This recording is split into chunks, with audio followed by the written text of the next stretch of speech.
Welcome to Solutions Studio. This is a free series on C programming language. If you like these videos, please subscribe to follow along with this series. Also, please like and leave a comment and share the video to help spread this series. Hello and welcome to this episode, and in this episode we are going to have an example of a two-dimensional variable length array. We have discussed variable length arrays in the previous episodes, and we have said that variable length arrays, their size or their length is going to be determined during execution time. So let's go and see this program and see how it works. As you can see, we have a function that is going to help us print a two-dimensional array, and we are going to discuss this function a bit later. Now let's go to the main function. As you can see here, we are going to prompt the user to enter the number of rows and columns in a two-dimensional array.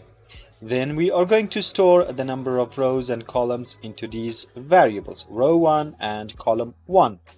Then we are going to create our two-dimensional array using the definition in here. Then we are going to print the size of the created array using the size of a function.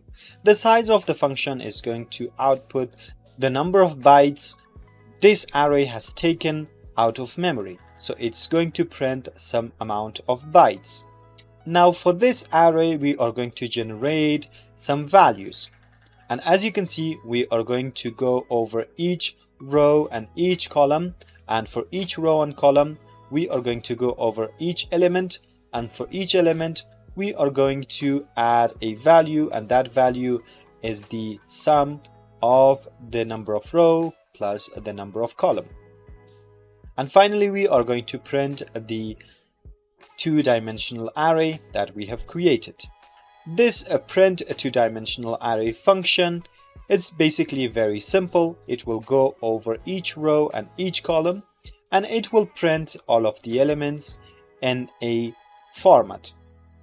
And that is that it will put some 5 spaces between each element of the array. Now let's go and execute this program. Let's enter the number of rows, for example 4 by 5. And as you can see, we have a two-dimensional array which is 4 rows and 5 columns, and the size of this array is 80 bytes. And the values of the elements of the array are created based on the number of row and the number of column.